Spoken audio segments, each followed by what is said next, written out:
on parle de la transition. Finalement, la transition révolutionnaire, par rapport à ce qui a été dit, on pourrait presque dire que la transition, qui est, comme tous les processus, toujours inachevé, comme tous les concepts, toujours dévoilants et masquants, et c'est un des points communs de tout ce qu'on a vu ce matin, la vraie transition, en fait, elle se fait pendant tout le programme de première, globalement, puisque finalement, le programme de première commence avec la Révolution, en histoire, première générale, et il se termine après ce qu'on a appelé l'ordalie de 14-18, c'est-à-dire le moment où la République tient face à la guerre. On aurait pu l'arrêter un petit peu avant, et on aurait cette transition, si on reprend les analyses anciennes, mais à mon avis exactes, de François Furet, tout le 19e est une longue transition sur comment construire un régime à peu près stable et à peu près consensuel, intégrant au maximum les principes de 1789. Bon, c'est une ligne. Là aussi, c'est pas une ligne déterministe. Il y a des avancées, il y a des reculs, il y a des expérimentations. On en a parlé. Et dans le livre d'Éric Bonhomme, on le voit très très bien. Et ça se matérialise d'une certaine manière dans les constitutions et les débats constitutionnels. Mais finalement, tout le programme de première est quand même autour de cette transition. Alors, ça, c'est la partie voilà, dont je vais vous... non, c'est avant. Toc. Il y a une autre diapo avant. Non, c'est avant. Ah mais avant c'est ça. Ah bon, d'accord. Donc il manque un bout de. Bon, c'est pas grave. Moi je le dis. Bon, c'est pas un problème. On va y arriver. Donc avant, il y a un autre défi dans ce que je voudrais vous dire, c'est parler d'une transition, inscrire la Révolution française dans cette transition, et puis aussi essayer de me mettre un peu à la tâche pour une fois, c'est-à-dire de voir comment on peut arriver à aborder la Révolution française en première sans y passer 10 heures. C'est le point le plus compliqué. C'était déjà le point compliqué quand j'étais élève, où on avait un programme où la Révolution française, on devait théoriquement y passer un mois, et on y passait la moitié de l'année. On ne nous faisait à l'époque grâce d'aucune journée révolutionnaire, d'aucune composition d'assemblée, d'aucun projet constitutionnel, même ceux qui n'avaient jamais été appliqués. Je me souviens de longues analyses sur la Constitution de 1793, tellement belle, tellement magnifique, et qu'on a mis dans une arche, au fond, pour dire que quand la paix serait revenue, on pourrait l'appliquer. Ça aussi, les schémas religieux en politique, alors on les retrouve. Bon, et on a un véritable problème. Donc, il y a deux questions. Comment inscrire la Révolution française et comment trier? Parce qu'effectivement, c'est très compliqué à faire. Moi, je m'y suis collé pour essayer de faire un schéma sur comment on pouvait le faire. Une des manières dont on pouvait le faire, avec beaucoup plus de temps qu'un enseignant qui a des élèves, avec la chance de l'abstraction, puisque effectivement, je ne l'ai pas testé, je ne l'ai pas mis en œuvre, mais ce qui m'intéressait, c'était la démarche, et qui est une démarche qui est un problème récurrent en histoire. On sait que les programmes sont surabondants. Plus on approche du temps présent, plus les programmes ne peuvent pas être surabondants. C'est affreux à dire, mais c'est facile de trier quand le programme aborde le Moyen-Âge. C'est facile de trier encore à l'époque moderne. Vous commencez à trier dans le 19e, déjà ça grince un peu plus. Et alors, quand vous triez dans le XXe siècle, c'est mortel. Bon, mais il y a des facteurs qui peuvent nous aider maintenant à trier. D'abord, des facteurs institutionnels qui sont importants. Il n'y a plus la même pression de l'évaluation. Là, on va parler de la première, mais c'est vrai en terminale. En terminale, quand il y avait le bac en ponctuel, c'est très compliqué pour un enseignant de trier et de dire « bon, bah ça, je ne vais pas en parler ». Ou ça, je vais faire très très vite. Parce que si ça tombe à l'examen, je serai embêté. Or, dans le cadre qui a été compliqué à mettre en place et qui a évolué plus que la Constitution de la réforme du lycée, il n'y a plus de pression d'évaluation sur le tronc commun. C'est-à-dire que les enseignants ont retrouvé la maîtrise de l'évaluation. Même s'il y a guide de l'évaluation, tout ça, projet d'évaluation. En gros, ils ont la maîtrise sur l'évaluation. Deuxième élément, comment on peut trier? On peut trier intellectuellement. Je pense que le fait de ne plus avoir cette pression de l'évaluation fait que ça peut nous aider à avoir une autre lecture des programmes. Moi, je me souviens quand j'étais enseignant, et je pense que le cas est encore très, très rapide, le programme, c'est le tableau. C'est le tableau qui est pris un peu parfois comme une liste de courses. C'est-à-dire, est-ce que j'ai fait ça, est-ce que j'ai fait ça, est-ce que j'ai fait ça. C'est compliqué, parce que même quand dans un tableau, on dit « on peut mettre en avant », en fait, tout ce qu'on met dans un programme, ça c'est mon expérience, tout ce qu'on met dans un programme de « on peut », de « il est possible de », ça va pas être pris comme ça.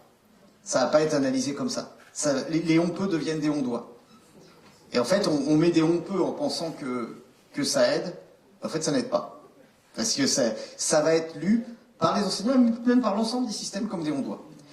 Pour trier, on a le titre de l'année. Et je pense que dans ce contexte où on n'a plus la pression de l'évaluation, on peut être dans l'esprit des programmes et pas simplement dans la lettre des programmes.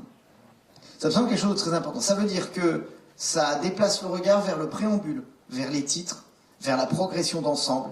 À quoi sert la progression d'ensemble de l'année? Alors le programme de première, il a un titre. Nation, Empire, Nationalité, de 1789 au lendemain de la Première Guerre mondiale. Ce titre, ça veut dire qu'il y a quelque chose, il y a un centrage, pas exclusif, mais un centrage, sur la politique et sur la manière dont se constituent les nations. Et effectivement, la conclusion avec 14-18 n'est pas absurde dans ce cadre-là. Et puis, on a aussi le petit discours sur le chapitre. Chapitre 1, la Révolution. Ce chapitre vise à montrer l'ampleur de la rupture révolutionnaire avec l'Ancien Régime. Ça, c'est intéressant. On rentre dans la logique de la transition, où il y a toute une série de ruptures, et les tentatives de reconstruction d'un ordre politique stable. Bon, ça c'est bien, ça suffit pas. Il faut regarder la position du chapitre dans le programme. Parce que si on me dit ampleur de la rupture révolutionnaire avec l'Ancien Régime, je pars dans une démarche de comparaison. L'Ancien Régime c'est comme ça, la Révolution c'est comme ça. Or le programme, il commence en 1789.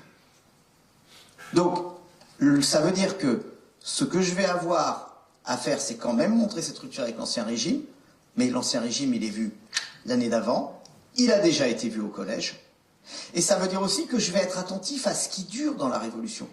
Parce que les gens qui ont fait les programmes sont tellement intelligents que s'ils ont mis la Révolution française au début, il y a une légitimité intellectuelle hyper profonde.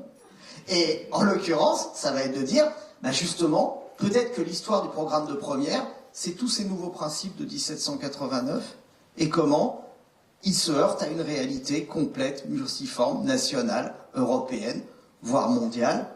Comment ils sont compliqués et comment, parce qu'on est dans la vraie vie, comment ils ne s'imposent qu'en partie, difficilement, à la suite de compromis, de ruptures, de démentis, de catastrophes. Bon, ça veut dire qu'on a ce qui a déjà été vu aussi en collège et en seconde. Alors ça c'est je vais un peu dévoiler une des choses que disent souvent les inspecteurs, mais pas ici. C'est que souvent quand ils vont en collège et quand ils vont en lycée, et quand ils voient le cours sur la Révolution française, eh ben c'est la même chose. Et ça nous pose un vrai problème. Alors ça peut être de la faute des programmes, c'est vrai, mais ça veut dire que d'une certaine manière, on n'exploite pas le fait d'avoir cette double hélice chronologique. Donc là, on va essayer quand même de l'exploiter un petit peu, pas trop, parce que ça peut être une solution de facilité. Oh, ça, ils l'ont vu au collège, ne le faites pas, tout va bien.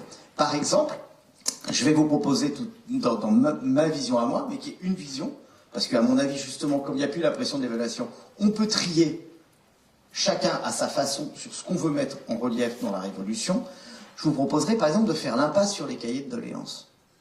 Parce que les cahiers de doléances, c'est très vu au collège.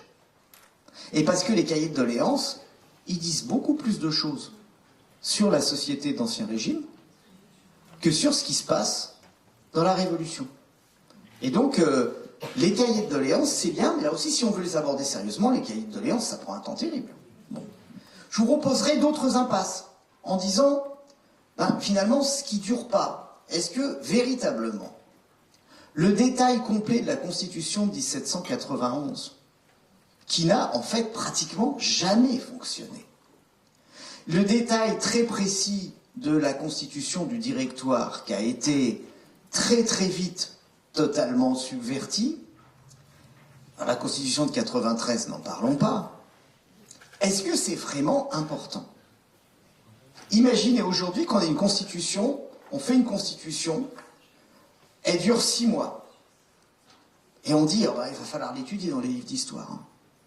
Bon. Donc, là, il y a quelque chose, on peut se dire, tiens, ces détails, est-ce que c'est vraiment intéressant? Il y a aussi l'autre focale, qu'est-ce que les élèves doivent retenir? Parce que moi, ce dont je me souviens, et vous avez été nombreux à avoir souvenir là, quand on a eu les très longs cours sur la Révolution, c'est qu'on n'en retenait rien. Si on nous demandait d'expliquer la Révolution française ou de la présenter en une demi-heure, c'était très compliqué. Tout ce qu'on retenait, c'est déjà une chose, c'est que c'était le bazar. Ça, voilà. On retenait le bazar et les principes de 89. C'est déjà pas mal, hein.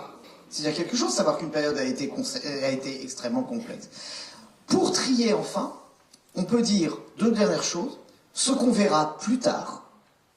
Parce que, par exemple, la problématique du suffrage universel, ça peut sembler très important dans la Révolution. Sauf que la seule fois où on a appliqué le suffrage universel, on a 90% des gens qui sont abstenus. C'est quand même un peu embêtant, il faut avoir le temps de l'expliquer. Quand on dit la Convention est élue enfin au suffrage universel, si on dit ça, c'est merveilleux. Ça y est, on est dans la démocratie et tout. Bon, 90% d'abstention parce que c'est déjà la terreur. Que le suffrage n'est pas secret et donc que beaucoup de gens restent chez eux. Et puis d'autres raisons, pas seulement la terreur. La situation globale, les mécontentements, des tas de choses. Bon. Le suffrage, on va l'aborder en 48. On va l'aborder sous le Second Empire et on va bien sûr le réaborder au moment de la Troisième République. Qu'est-ce que je fais dans mon année? Bon. Et puis enfin, la toute dernière chose, ce sont les différents statuts du document. On l'a dit, les points de passage et d'ouverture, travail documentaire, etc. Alors, on a ici, et nous, institutions, on est un peu responsable de ça, on met un peu les enseignants, parfois, je me mets dans le lot, hein, dans une chose pas possible. C'est-à-dire qu'on leur dit à la fois, bon, il faut couvrir l'ensemble des programmes, mais quand vous faites du travail documentaire, il faut faire une étude critique véritable, avec une perspective, une contextualisation très forte, etc. Tout enseignant sait que ça prend beaucoup de temps. Donc je pense qu'il faut assumer le fait que un document en classe peut avoir différents usages, différents statuts. Un document peut être illustratif. Un document peut être l'objet d'une seule question, qui peut avoir un aspect, je dirais, critique, si la question est bien choisie. Et un document peut être l'objet du grand opéra, où là, on va faire carrément la véritable éthique critique du document, mais là, au minimum, il faut y passer 1 heure. Et donc, c'est aussi quelque chose qui permet de jouer sur ce temps. Alors bon, tout cela est bien beau, mais je vais vous donner un exemple d'une façon dont je pense qu'en 5 ou 6 heures, on peut faire Révolution Empire. Waouh! Alors voilà, maintenant que j'ai bien fait monter la mayonnaise, vous allez forcément être déçus. Mais c'est pas grave. Alors par contre, c'est pas le bon PowerPoint, c'est le PowerPoint complexité. Donc qui passe. Donc il faut mettre l'autre. J'ai celui-là. Donc chez moi sur la... Voilà. C'est le fautif que j'avais envoyé. C'est celui qui a été envoyé. Il s'appelle Transition. On va le remettre. Toc. Voilà. Il arrive. J'accrois le suspense. Média. Voilà, transition. Elle est en bas. Transition, tronc commun, révolution. Voilà, le voilà. Alors là, il y avait voilà. Toc. Et c'est donc séance 1, remobilisation. Donc, alors là, c'est peut-être là où j'ai été le plus hypocrite. Le plus hypocrite parce que l'idée, c'est de remobiliser pour la situation en 1789, de commencer tout droit sur 1789. Voilà.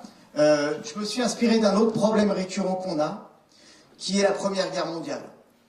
Où parfois on fait un très très long excursus sur le différent système d'alliances avant la Première Guerre mondiale, pour dire que finalement les alliances n'obligent pas à rentrer en guerre. Puisqu'on n'est pas obligé de penser que la Russie défend ses intérêts vitaux en Serbie, et l'alliance entre la France et l'Angleterre, c'est juste les 2 pays vont se concerter en cas de crise. Donc voilà, il faut parfois oser, à mon avis, commencer au moment empire. 1789, à quoi ressemble la société? Alors on va, hop, passer. Voilà, toc. Voilà. Donc, cette séance-là, j'essaye de faire ce que j'appelais, quand j'en parlais avec mes étudiants, des Playmobil. C'est-à-dire, en gros, qu'est-ce que c'est que les acteurs? Quels sont ces acteurs? Comment on peut les schématiser? Comment on peut remobiliser ces acteurs? Donc, quels sont les acteurs du drame qui va se jouer, finalement? Quels sont ces personnages? Donc, là, on est dans les classiques. On est normalement dans des rappels, puisque la société française, elle a été vue en seconde. Là, on fait juste rappel avec la classe, qu'est-ce que c'est, et avec un peu d'anticipation, parce que parfois en histoire, on est obligé de violenter un peu la chronologie. Montrer qu'il y a une population parisienne, ça peut être plus intéressant. Une population parisienne qui a beaucoup bougé au XVIIIe siècle, qui est une population d'ailleurs, il y avait à l'époque, il y avait eu des enquêtes menées par Pierre Chelu qui s'est beaucoup déchristianisé. Bon, on a ces acteurs-là. Deuxième élément, on a, horrible schéma, mais j'aime bien ce schéma absolument atroce, mais qui montre à la fois qu'il y a des déterminants et qu'il y a de l'indétermination. Je le trouve très pratique pour ça. La situation au printemps 89. Il y a plusieurs choses qui sont importantes. La première chose, une idée, à mon avis, qu'ils doivent retenir, c'est que la monarchie essaye de se réformer. À chaque fois 89, on dit la chute de la monarchie absolue. La monarchie n'est plus absolue en 89. Ça fait 10 ans qu'elle essaye de se réformer, parce qu'elle est en crise financière. Un régime est plus fragile quand il se réforme que quand il ne se réforme pas. Ça choque un peu la doxa contemporaine, où on est un peu des fétichistes de la réforme permanente, mais le fait est, c'est dangereux une réforme. Et le régime essaie de se réformer parce qu'il n'a pas de sous, il est en crise financière. Et donc, ces réformes se heurtent à la résistance de la noblesse. C'est le point de départ. Deuxième élément, et là aussi, c'est des choses qui ont été vues avant, il y a beaucoup de remise en question des façons habituelles de vivre, parce qu'on est à l'époque des Lumières. Là aussi, j'assume le fait qu'on ne fait pas le cours sur les Lumières avant la Révolution française. Les Lumières, en général, ils en ont entendu causer au collège quand même beaucoup. On en parle en seconde. C'est pas le moment de refaire, pour moi, Voltaire, Rousseau, Montesquieu, parce que si on fait comme ça, c'est toujours le problème qu'on a en histoire. Il y a une formule de Péguy que j'aime beaucoup, qui est « on meurt en vue de la terre promise ». Il en parlait pour la critique littéraire. Quand on a bien mis le contexte, quand on a bien mis tout ça, on va enfin s'intéresser au texte, et on meurt en vue de la terre promise. Et très souvent, en histoire, on meurt en vue de la terre promise. Et il faut quand même les y faire entrer. Et puis, on peut mettre aussi un peu de contingence, parce que ça leur montre que l'histoire, c'est pas schématique. On a toujours cette problématique. Pour les ruptures, pour les transitions, on en a parlé tout à l'heure, la problématique du déterminisme. Les mauvaises conditions climatiques de 1787 et 1788. Fondamentales. On est à la fin d'un moment où le niveau de vie des gens a cru de façon presque continuelle, et on a deux très très mauvaises récoltes, dans une société où quand on a des très mauvaises récoltes, ça a des effets généraux. Bon, et on n'est plus en monarchie absolue puisqu'on convoque les états généraux. Alors là, voilà, c'est le plus simple parce que pour ces séances-là, on peut le faire à partir de remobilisation. C'est plus simple. On continue. Voilà. Alors, la séance 2. Pour moi, ce qui est important pour comprendre la Révolution, là, c'est ma vision. Moi, je sais pas. Je suis en train de faire ce que l'inspection générale dit de ce qu'on doit comprendre de la Révolution. On a essayé beaucoup de choses pour que dans les programmes, justement, ce soit des programmes qui soient libéraux au sens intellectuel du terme. C'est-à-dire qu'on ne commande pas l'interprétation des événements par les enseignants et on ne commande pas l'interprétation historiographique autant que possible. Donc là, je vous fais ce que moi je ferais. C'est pas forcément ce qu'il faut faire. Et l'important, c'est plus le geste. L'idée, c'est que la Révolution française, c'est un formidable succès à long terme et un formidable échec à court terme.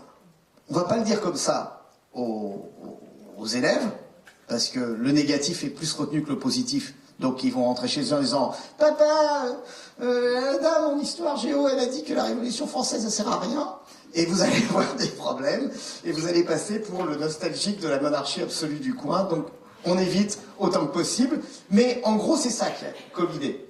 Pourquoi? Parce qu'il y a un projet qui est de refonder totalement une société et un État sur des principes qui sont ceux de la Déclaration des droits de l'homme et du citoyen.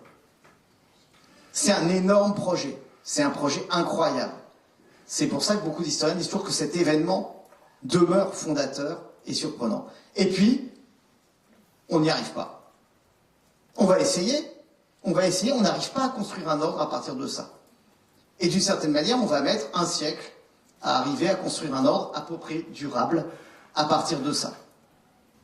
Donc il y a cette formidable rupture symbolique et ce déroulement après. Donc ça veut dire qu'il faut qu'on comprenne le projet révolutionnaire, le projet de 1789. Alors on va là aussi regarder ça. Donc moi j'ai une séance, alors on va faire toc toc toc sur la suivante et on y revient. Voilà, j'ai une séance là où j'associe un bout de récit qui peut être fait avec des vidéos aussi, enfin on peut faire des récits de tas de manières et les enseignants sont et un travail sur document. Pour moi, le récit de l'événement, c'est l'été 89. Faire un zoom sur l'été 89, qui est véritablement le moment de bascule. Parce que c'est aussi quelque chose qui est... C'est pour ça que c'est terrible à enseigner. On a 10 ans où pratiquement tous les événements, et dans ces 10 ans, 5-6 ans, où il se passe quelque chose de fondamental pratiquement tous les mois. C'est ça qui est un cauchemar. Donc, à mon avis, il ne faut pas avoir peur de zoomer sur des moments et de leur dire qu'en un été, tout bascule. C'est à l'extrême fin du printemps que se réunissent les États généraux et à la fin de l'été, on a, le 26 août, on a la Déclaration des droits de l'homme et du citoyen. C'est énorme. On part d'une monarchie qui convoque ses États généraux à la formulation du projet révolutionnaire. Ça, à mon avis, on peut le documenter, on peut le mettre sous vidéo, mais je pense qu'il faut le raconter. C'est vraiment quelque chose, c'est une narration. Il y a vraiment un enchaînement, un moment où les événements s'emballent. Et je pense que nos élèves, en particulier au lycée, sont aptes à recevoir, dès l'instant que c'est pas trop long, ces éléments de récit qu'on peut appuyer sur des documents. Ce qu'ils regardent sur YouTube, c'est extrêmement narratif. C'est extrêmement narratif. Et donc je pense qu'on peut s'offrir une narration qui sera forcément simplifiée. Deuxième partie, une analyse critique de documents. Là, devant les élèves, ça c'est un truc moi auquel perso je tiens beaucoup. Parce que je pense que, bon ça se rattache à la pédagogie explicite, hein, mais c'est l'idée que c'est bien, et j'ai vu des gens le faire en cours. J'ai même vu d'ailleurs la personne qui est à côté de moi le faire en cours. C'est-à-dire prendre un document et l'analyser devant eux. Voilà ce que j'en fais. Voilà comment je le prends. Voilà comment je le fais. C'est ça, plusieurs harmonies, plusieurs qualités. D'abord, ça leur montre comment on fait. Même si vous le dites, et je sais qu'il y a tout ce travail méthodologique. Et ensuite, ça leur montre que vous êtes forte ou que vous êtes fort. Et je trouve que c'est bien, de temps en temps, qu'ils soient impressionnés par ce qu'arrivent à faire leur enseignante et leur enseignant. C'est un peu des ados, donc parfois ils sont un peu j'admire ou je tue, enfin heureusement, pas trop souvent, mais quand même, ils ont ce côté-là. Ils ont ce côté-là. Voilà. Donc, à mon avis, ça me semble vraiment important. Alors, qu'est-ce qu'on fait? Qu'est-ce qu'on choisit? On peut choisir d'autres choses. Moi, j'hésitais entre deux choses. Est-ce que j'ai eu le temps de faire la déclaration des droits de l'homme en enseignement moral et civique? Si je l'ai, je suis au lycée, c'est pas évident que je l'ai. C'est pas évident que ça soit au programme de première. On n'en sait rien. Bon, c'est le moment, là aussi, sachant quand même que c'est un texte qu'ils connaissent déjà très très bien. Et donc, à la limite, si je le faisais, je le ferais par un biais. C'est peut-être le moment de montrer qu'il y a aussi des influences internationales dans la Révolution, et ça peut être la clé d'entrée. Bon. Ou est-ce que je fais classiquement quelque chose qui est, si je veux montrer le projet, je suis dans un programme qui est sur la nation, l'idée d'une nation de citoyens, d'un pacte volontaire, en comparaison avec les conceptions pour fidélité au roi. Bon, bien évidemment, la fête de la fédération. C'est quand même quelque chose qui me semble, voilà, un peu un must. Ça, on peut le faire pas aussi bien par le tableau qu'on fait tout le temps. Bon, c'est chouette. J'avoue que personnellement, les documents iconographiques, je trouve que c'est pas toujours les plus faciles à manier. Et à mon avis, les documents iconographiques, moi j'ai tendance à dire que ça peut être bien quand on va passer 1 heure dessus. Et par exemple, rien que les différentes déclarations qui ont été faites à la fête de la Fédération, c'est extraordinaire parce qu'on voit tout le nouvel équilibre des pouvoirs. Et justement, le fait qu'il y a ce divorce, en fait, avec la nation et le roi, il est déjà là, à la fête de la Fédération. Donc, en termes de rupture, ça peut être intelligent. Ensuite, séance 3, ça s'est mal passé. Voilà. C'est-à-dire, il y a eu une rupture, il y a eu un basculement, il y a un projet qui est effectivement assez magnifique quand on le regarde et qui reste encore quelque chose, je trouve, d'un peu stratosphérique et qui fait l'unicité, à mon avis, profonde de cet événement. Et puis, il y a une explosion des conflits. Et là, c'est intéressant pour notre problématique de la transition. C'est effectivement, ça a été dit ce matin, transition, ça a quelque chose d'apaisant. Transition, c'est asseyez-vous dans le fauteuil, ça va bien se passer. Voilà. Et du coup, enseigner les transitions comme ça les... Au contraire, je dirais, c'est angoissant pour eux, parce qu'ils disent, mais ça n'a pas l'air de bien se passer comme ça dans le monde d'aujourd'hui. Ça n'a pas l'air de se passer facilement. Donc je pense que montrer qu'une transition est quelque chose qui a eu des résultats aussi durables que la Révolution française, ça s'est pas passé facilement. Ça s'est mal passé, ça a été compliqué, ça a été long. Moi, je trouve pas ça stressant comme enseignement, je trouve ça déstressant. Parce que justement, ça leur montre que c'était déjà le bazar dans le passé. Comme maintenant. Et quand Jean-François parlait des passions ce matin, hein, il y avait déjà des passions, il y avait déjà des intérêts, il y avait déjà des gens hypocrites, les gens n'étaient pas fidèles à leurs valeurs. Et pourtant, qu'est-ce qu'ils ont fait comme chose, nos ancêtres? Donc, qu'est-ce qu'on peut faire comme chose et qu'est-ce qu'on fera probablement comme chose, nous aussi. Donc, je pense que c'est quelque chose qui est intéressant. Alors là, on va faire l'explosion des conflits. Hop là, et voilà. Alors, d'abord, on a, je ne vais pas détailler ça, mais on a un beau point de passage et d'ouverture sur le procès de Louis XVI. Et c'est intéressant de suivre le roi, parce que quand on est justement dans la rupture, le basculement, alors on peut le faire de plusieurs façons. On peut essayer de construire une narration, et là on peut être avec des documents illustratifs, à mon avis tout à fait, ou on peut partir de 2 documents qui peuvent être confrontés. Par exemple, je pense à ce document, moi, que j'aime beaucoup, c'est après Varennes, les documents qui représentent Louis XVI en Janus, et qui montrent très bien que, avec une face qui dit « je détruirai la Révolution », une face qui dit « je servirai la Révolution ». Ça, il y a plein de ces caricatures-là, elles sont extraordinaires, parce qu'elles montrent la perte de la confiance. Et puis, un extrait du procès, éventuellement des bouts du réquisitoire, par exemple, on voit très bien. L'idée, c'est de montrer qu'il y a un divorce entre Louis XVI et la Révolution. Bon, ça c'est quelque chose de classique et ça permet d'utiliser le point de passage et d'ouverture. Voilà. Deuxième utilisation moi, que j'avais faite, c'était Manon Roland, hein, puisqu'elle est aussi dans les points de passage et d'ouverture. Et là, à mon avis, c'est intéressant pour montrer que ces conflits vont se radicaliser et diviser les révolutionnaires eux-mêmes. Parce qu'effectivement, il y a un conflit auquel ils vont penser tout de suite. Partisans, adversaires des changements de 89. Mais c'est pas ce qui se passe. La machine s'emballe, les révolutionnaires se divisent eux-mêmes, et là, on peut utiliser... Alors, Madame Roland, à la fois, on était content de mettre un personnage féminin, et on était très content de le mettre parce que c'était pas un personnage féminin qui était là pour représenter quelqu'un qui défendait les femmes. C'était un personnage féminin qui avait une vraie influence politique.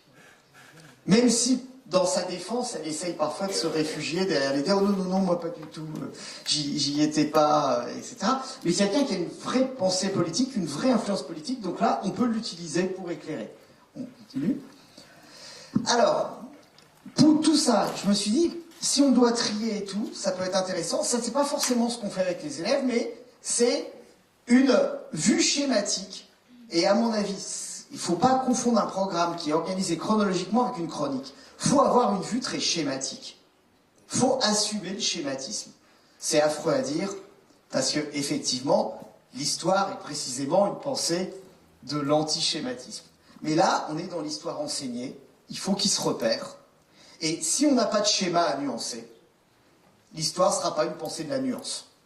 Donc, voilà ma vue schématique des conflits, avec des belles couleurs, d'un goût admirable, c'est fantastique.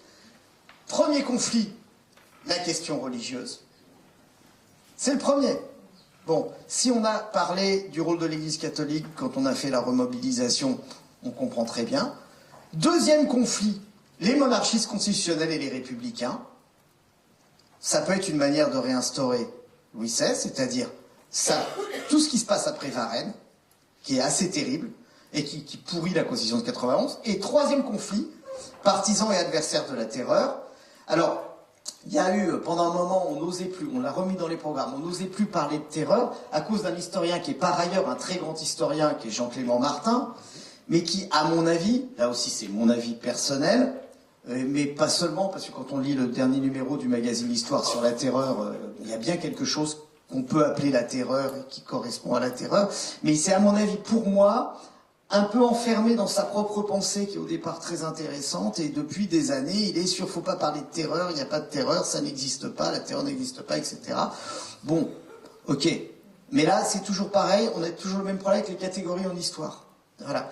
Donc, voilà cette vue schématique. Comment on se divise? Si on tient la Révolution, c'est un truc où on se divise. On se divise entre qui et qui?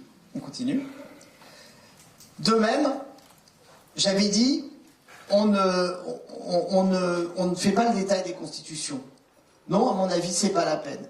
Mais le problème aussi de cette radicalisation révolutionnaire, c'est toute une série d'exclusions. C'est-à-dire, en fait, les gens sont jetés du train régulièrement. C'est quelque chose qui est très frappant, mais qui est frappant dans beaucoup de phénomènes révolutionnaires. Les gens sont jetés du train. Avec la monarchie constitutionnelle, les premiers à être jetés du train, c'est la noblesse. C'est la noblesse avec l'idée qu'on ne fera pas une deuxième chambre, c'est les monarchies, on ne fera pas une deuxième chambre à l'anglaise. Plus de modèle anglais, plus de noblesse, avec un léger problème. C'est que la noblesse d'Europe, c'est tous les gens qui ont une expérience administrative dans le pays. Bon, voilà. Et qui ne va pas faciliter la vie du nouveau régime ensuite. Et la moitié du clergé. Ok. Deuxième exclusion, les monarchistes constitutionnels. Et puis, après, les indulgents, si on veut, les opposés à la terreur, je simplifie tout de même, parce qu'il y a aussi à un moment donné une exclusion de ceux qui veulent aller plus loin au moment de Robespierre. Donc ça, on va le retrouver avec le moment en 95-99, on essaye de stabiliser. Là, c'est les sans-culottes qui sont exclus politiquement. Alors, c'est pour ça que là, il faut avoir veillé à penser à avoir présenté cette population parisienne qu'on retrouve dans la plupart des grandes villes aussi avant. Et après, bon, ça, on n'est pas obligé de rentrer trop dedans. Il y a toute une phase où c'est une phase qui est passionnante d'ailleurs, qui est peu étudiée souvent, mais qu'on ne va pas aborder avec zèle. C'est le moment où, entre républicains qui voudront une république modérée, les gens qui voudront une restauration monarchique, coup bas, coup d'État, là aussi, on ne rentre pas dans le détail. Mais, à mon avis, il faut remplacer l'étude des différentes constitutions, qui sont très compliquées, par la caractérisation des régimes politiques. Je pense que c'est important. On peut continuer. La séance 4. Une fois qu'on a ça, eh ben on a Napoléon qui arrive. Voilà. Et ça, voilà. Ça, j'allais dire, ça fait du bien. Non, mais ça simplifie. Autrement, là, Eric va fantasser. Mais voilà. Mais on a Napoléon qui arrive. Et là, il faut comprendre pourquoi, comment il arrive. Donc, on est toujours dans notre idée essai de stabilisation, essai de fondation d'un ordre. Donc, on va regarder le détail. Donc, à mon avis, il faut présenter le moment où la division est sur l'ensemble du territoire. Donc, la guerre de Vendée, l'insurrection fédéraliste. L'avantage de parler de la guerre de Vendée et de l'insurrection fédéraliste, c'est qu'on peut faire un petit peu d'histoire locale. L'insurrection fédéraliste à Bordeaux, c'est pas mal. Je veux dire, on a de quoi faire. Bon, là aussi, je dirais un mélange de récits et un document. Voilà, on continue. Et très classique, La légitimité de Napoléon Bonaparte, là ça consonne avec ce qu'a dit Eric Bonhomme tout à l'heure, c'est une légitimité militaire, au départ, qui est construite comme telle, qui est même construite volontairement par la propagande dans l'opinion avec l'armée d'Égypte. Donc, à mon avis, il y a quelque chose qui est à cartographier, c'est-à-dire sur la situation extérieure de la Révolution. Ça veut dire aussi que on a parlé de la guerre au moment de Louis XVI, mais 5 minutes, ok, ça marche. On a parlé de la guerre au moment de Louis XVI. On va en reparler là. On n'en reparle pas entre les deux dans mon système. C'est atroce, c'est pas beau. Donc j'insiste bien sur toutes les choses dont on ne parle pas. Je sais à quel point ça nous coûte. Parce que nous sommes des historiens. Et donc nous avons une conscience très vive du fait que la réalité est un tissu très complexe où les choses s'entremêlent. Mais ça, c'est notre conscience. Et il faut assumer de tailler dans le beefsteak, en quelque sorte. De façon un peu brutale. Autrement, on ne peut pas savoir ce qui est à retenir. Et effectivement, classiquement, le 18 Brumaire. La suite. Donc, une seule séance sur l'Europe napoléonienne. Et là, je le vois, c'est très clair dans les programmes. Hein. Il y a deux choses sur l'Europe napoléonienne. C'est, ça diffuse certains principes révolutionnaires. Ça ne dure pas longtemps. Donc là aussi, l'organisation complète de l'Europe napoléonienne, etc., voilà, c'est quelque chose qui est passionnant. Et en soi, c'est passionnant. C'est un magnifique objet. Dans cette perspective, ça ne va pas nous servir énormément. Alors, on continue. Donc, le classique, c'est ce que finalement Napoléon a le plus exporté, c'est le Code civil. Ce qui est pratique parce que ça nous montre à la fois son travail à l'intérieur de stabilisation d'acquis révolutionnaires et l'exportation. Bon, et là, je me suis pas... C'est toujours, je vous rappelle, c'est pas une norme que je suis en train de faire, c'est comment moi je ferais ce truc-là. Donc j'irai sur la classe hyper classique de l'Europe en 1812. Ça fait partie des trucs, on en a parfois marre de les commenter, mais bon, pour les élèves, c'est neuf. Donc, le fait est que, par contre, en collège, Napoléon n'est pas beaucoup présent. C'est pour ça que j'ai mis 2 séances. C'est pas énorme. Mais, là, effectivement, on voit très bien comment on peut guider un travail sur cette carte à partir de immensité, conflit. Très clair, montrer que ça va. On continue. Et je me suis rajouté une séance pour un inventaire. Voilà. Parce qu'en fait, j'ai essayé de mettre dans mon truc les 2 choses qu'on n'a jamais le temps de faire, ou que parfois on ne prend pas le temps de faire, c'est-à-dire remobiliser ce qu'ils savent déjà, conclure ce qu'ils doivent retenir.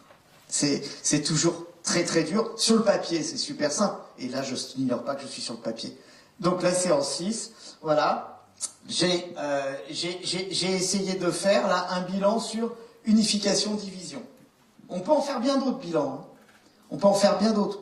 On peut faire les bilans du nouvel ordre politique, les bilans de ce qui a été durable, pas durable, mais voilà, essayer de montrer comment on unifie, on construit un ordre, et en même temps, on a des champs conflictuels. Voilà. Je crois qu'on n'a plus rien après. Non. Voilà, on n'a plus rien après. Donc, voilà, je vous laisserai le PowerPoint, hein, parce que c'est très pratique pour moi de vous le passer rapidement, parce que ça le soustrait à la critique. Et après, au retour, vous verrez ce qui manque, ou ce qui est... Mais en fait, ce qui m'intéressait de partager avec vous, d'abord, moi, ça m'a intéressé d'essayer de le faire. Pour essayer de voir où ça pouvait coincer. Et ensuite, c'est surtout d'insister sur le fait qu'on a un geste en creux à faire. C'est-à-dire, le plus dur, c'est de se dire de quoi je ne vais pas parler. Qu'est-ce qui n'entre pas dans la logique d'ensemble du programme.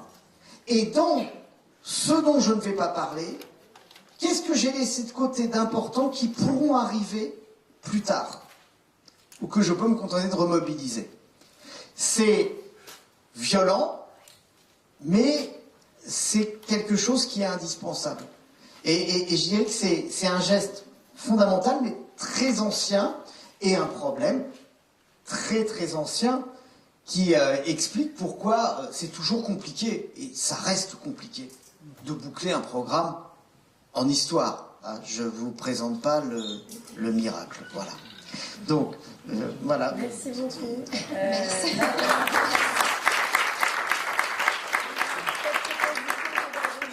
Marie-Pierre Buscaille, donc, va, elle, nous proposer d'utiliser des sources écrites locales, donc disponibles ici aujourd'hui. Voilà. Merci beaucoup. Alors, je vais tâcher de faire vite, je pense que vous avez faim.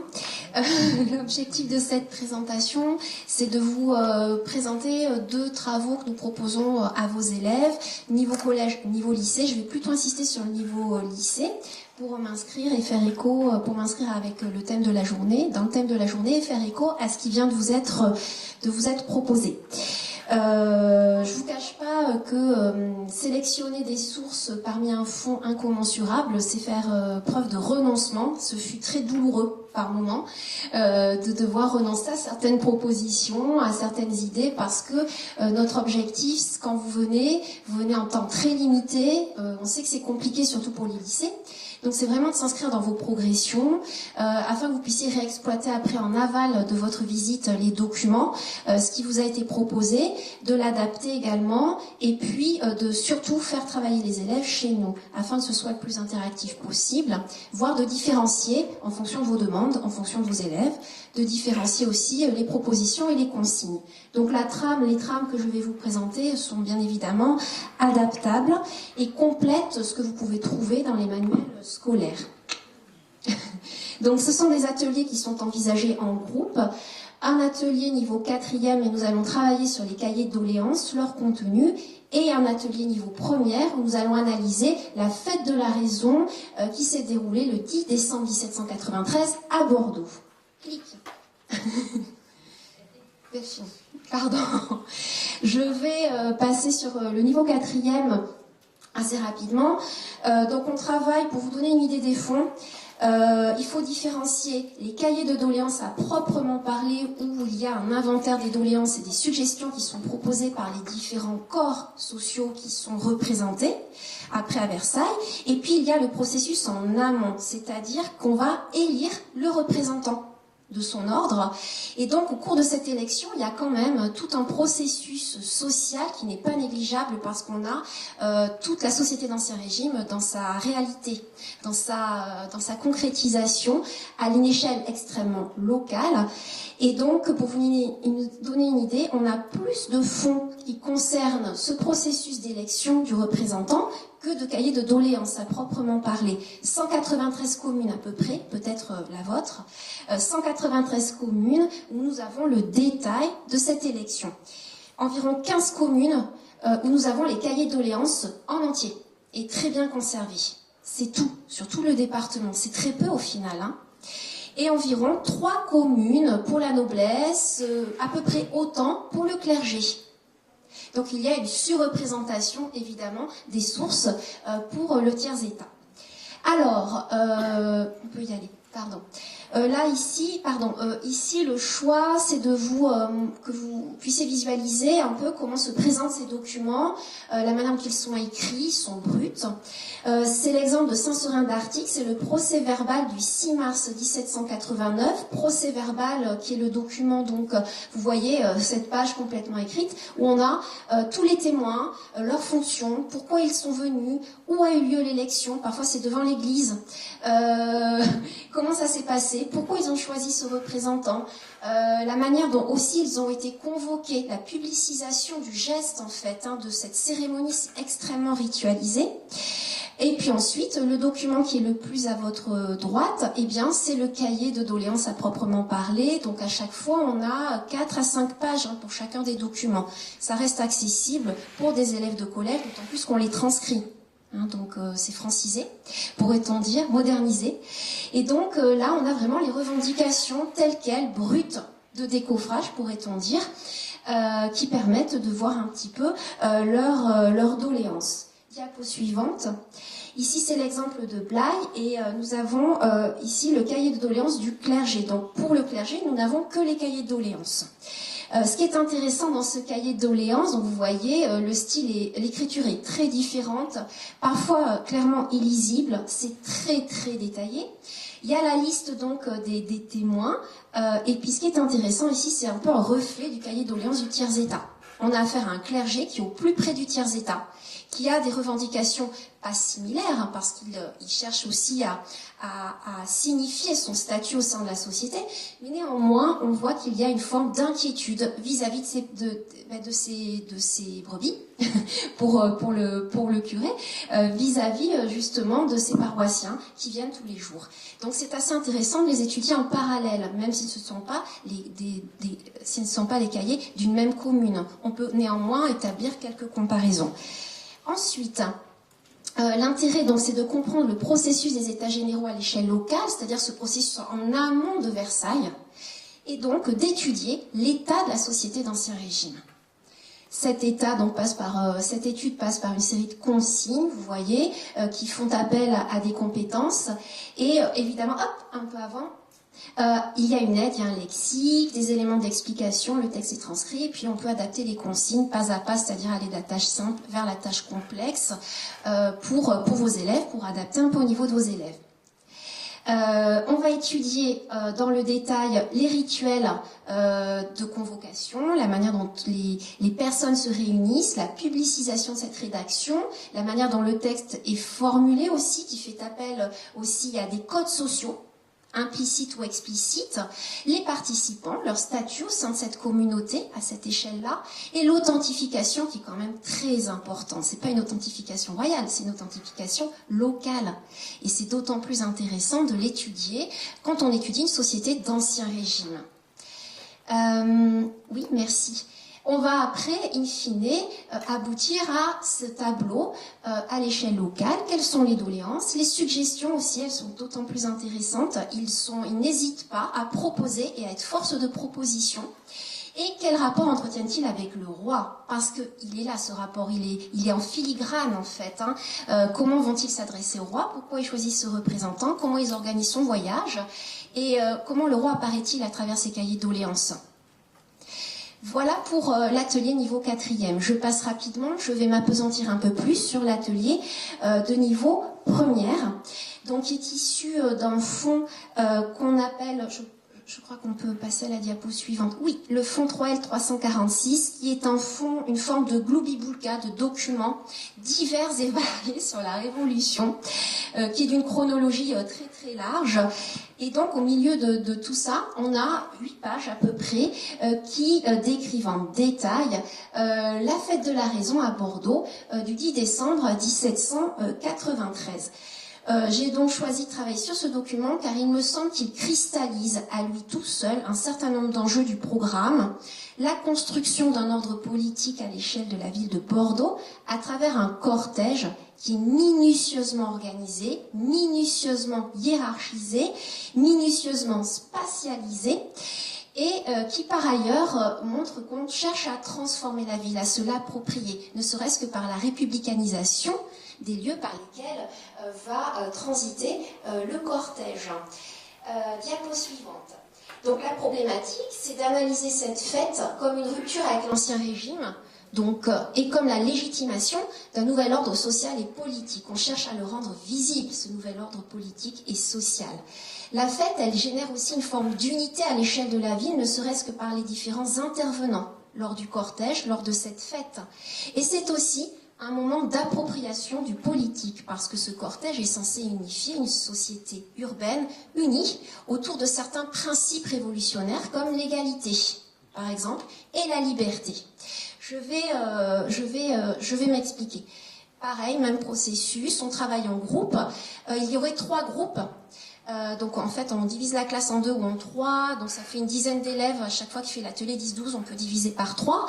Il y a un groupe qui étudierait la composition sociale du cortège, un groupe qui étudie la scénographie, c'est extrêmement scénographique, enfin il y a une vraie mise en scène, et l'analyse spatiale du cortège. 3 groupes pour une mise en commun collective, et puis ensuite un travail après en aval dans vos classes.